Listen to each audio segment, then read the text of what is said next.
We have the Project Veritas video that we just published in an article. Yeah, no, that was interesting, and they're doing a good job, as always, as they always tend to do, at exposing things that the mainstream media doesn't have the competency or care to do. What state was this in? Was this in Pennsylvania? This was in Michigan. Michigan. It was in Traverse City, Michigan, the city that me and producer Efron went to.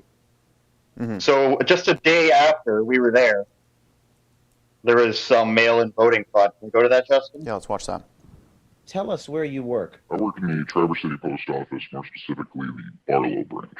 Your boss told you and your colleagues something that shocked you this morning. What was it? We were issued a directive this morning to collect any ballots we find in mailboxes, collection boxes, just outgoing mail in general, separate them at the end of the day so that they could hand stamp them with the previous day's date. Today is November 4th, for clarification. Who is your boss, and what is his title? Jonathan would be a direct supervisor, yes. As of right now, he is the opening supervisor for the Barlow branch post office. So and this is anecdotal, carrier down in another office said they watched the postmaster doing it. If it were just a typical day, it would be clerks doing it up at the distribution center. So 8 p.m. election day, November 3rd, the Court of Appeals ruled ballots have to be received by that time. And what were you told? To separate them today so they could mark them with yesterday's date and send them through the express system to wherever they needed to go. This appears to be an attempt to circumvent Michigan law and allow late votes. And you said there was a hamper where letter carriers were supposed to leave their ballots. Where are the ballots now? They were putting them into express bags to go to the distribution center. In regards to a hamper, there was a standard hamper that all letter mail is supposed to go to, and they had a tub next to it that we were supposed to put any ballots collected today into. Yes. What made you come forward? That's sketchy. I don't like sketchy. It screams corruption. Also, knowing the post office's leanings politically, it didn't seem quite right. What is your message to other postal workers who see things like this? Report it. How are we supposed to have any integrity in this country if we are just going to let things slide based on a scaling issue? Are you afraid of retaliation against you? I've had whistleblower policies backfire on me in the past, so yes.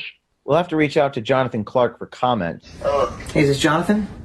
Yes. Hey, I'm a reporter with Project Veritas, James O'Keefe here, and I have information that you guys have been stamping ballots with the previous date, November 3rd. He just hung up the phone on me. He just hung up the phone on me.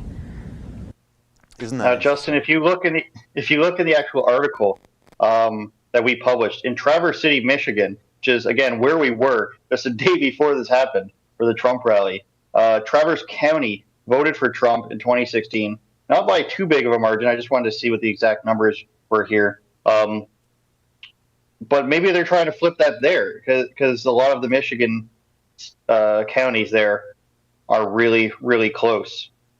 It is horrifying to see that, because if that's happening there, where else is it happening? Is it happening in Nevada? Is it happening in Georgia? Is it happening in these states that Joe Biden took, like Wisconsin, that just barely turned out to be in favor of Joe Biden, and Trump just barely won last time? Where could this be happening? Where else could it be happening if it's also happening there? One thing I wanted to mention a little bit earlier, and we got to get to those super chats, is how hilarious it is, and the Democrats were very sad about this, that while Republicans appear to be losing the presidential race, that's just sort of the way the mainstream media is framing it right now. Whether they will or will not is a different story. They're not getting the crying videos that we've enjoyed so much over the past 4 years of the Democrats losing it, because Republicans, they can accept defeat. What they will not accept, though, is having an election stolen, which seems to be what's going on in Michigan. For example, if Trump won Michigan, if this didn't happen, if he maintained that 100,000 or whatever that was, 700,000 vote lead, we wouldn't care about what's going on in Nevada, but here we are. Now, some breaking news coming out of Georgia right now. There are local courts threw out Donald Trump's lawsuit that he was just filing there. So that's one state down out of Nevada, about 4, maybe 5 more states. We'll have to see what happens to the rest of those lawsuits, but apparently Georgia's not too interested in what Donald Trump's campaign is saying. They're tightening in terms of the vote right now. Donald Trump is sitting at 49.5%. Joe Biden is at 49.2%, and that's a difference of less than 15,000 votes, which is pretty terrifying, honestly, for the GOP. Them losing these electoral votes out of the Bible Belt will be a huge psychological blow to the GOP going forward, not just in the results of this election, but going forward. This is like Donald Trump going into the Rust Belt in 2016. This is the Democrats sort of punching back. Now I'm going to go to the Super Chats because I've sort of neglected them so far. And I'm not sure what happened to Andrew. Maybe he had to go grab a coffee. Viking Insane, $5 says, if the presidential election can't be trusted, it effectively ends the republic. Democrats have opened a Pandora's box with this one. Yeah, I would agree with that. Same individual says, all the late ballots are for Biden, so convenient. Yeah. It was in Michigan. We went to sleep. They said, go to sleep, we'll take care of this. And then we wake up and boom, they 100,000 votes, just straight for Joe Biden, 100% of them, not a single one for Donald Trump. How does nobody, why is nobody in the mainstream media questioning this? The only person I saw questioning it was Tucker Carlson. He was the only one to bring it up even, to mention how peculiar it is that was going on. Now, we are going to go to Anna in D.C. She is a Rebel News reporter and editor, and she went down to D.C. to see what was going on there last night outside of the White House and a few other places. It's very interesting what's going on and why the mainstream media wasn't sort of, as election night was progressing on November 3rd, we were seeing shops boarding up their windows across the entire United States. Wherever there was glass, it was being boarded up, and the mainstream media wasn't talking about it. But we're going to talk about it, and we're going to show what the Democrats are causing. These windows are not being boarded up because of Republicans. They're not scared of Republicans. They're scared of Antifa. They're scared of Joe Biden's voter base. And we're going to go to Anna to see what she's doing down in D.C. Hi guys, it's Anna Slatz and I am here in Washington, D.C. for Rebel News. Guys, I came to Washington because I had heard that there was some potential for civil unrest, some disturbances, maybe even some riots in wake of what's going on with the U.S. presidential election. So I wanted to be your eyes on the ground. I booked a ticket at 2 o'clock in the morning and I came straight down here so that I could bring you the other side of the story, which is what we like to do at Rebel News. We all know that the mainstream media is a little bit dicey when it comes to accurately reporting on what's actually happening at these demonstrations, these mostly peaceful demonstrations, as they like to call them. Now, this isn't my first time covering a protest. I've been to Portland. I was in Washington, D.C. earlier this year in June. Some of you might have caught that coverage. And also in New York City, where I was arrested and thrown in jail for 2 days after I'd been trying to film some looters that were destroying a local business. It was wild. You can check out some of my footage.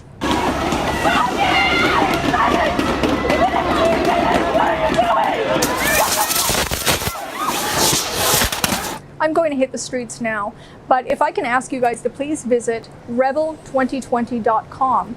That's where you can go ahead and pitch in a donation to cover the costs of my economy class travel, my hotel, and maybe even some security to keep me safe and out of jail this time. In Washington, D.C., I'm Anna Slatz for Rebel News. We're just so grateful that Anna is down there in the United States covering this. She's on her way to New York right now, taking the Amtrak that Joe Biden is such a fan of, so that she can see what is going on in what is the nickname for New York? I don't even know. I'm not going to try. Big Apple, Keean. Big Apple. That's it. She's going to go check out what's going on in the Big Apple. Now, Andrew, if there's nothing else you want to talk about, because I do want to stay on the United States election. So if there's anything you want to say, let me know. But I do want to briefly talk about the COVID camps that we found. Okay. I just sent Justin. You were talking about earlier the ballot counters wearing Biden-Harris regalia while they're counting. This is, as Eric Trump stated, illegal.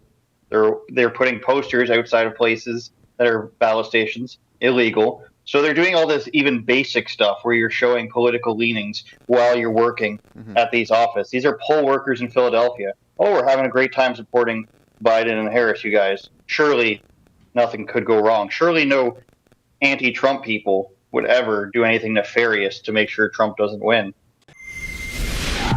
That's an excerpt from my daily TV show that I do live at 12 noon Eastern Time. We talk about the news of the day, we play interesting viral videos, and most importantly, I take your questions that you chat to me through YouTube Super Chat. I think that's the funnest part of it. So tune in every weekday at 12 noon Eastern Time, only here at rebelnews.com.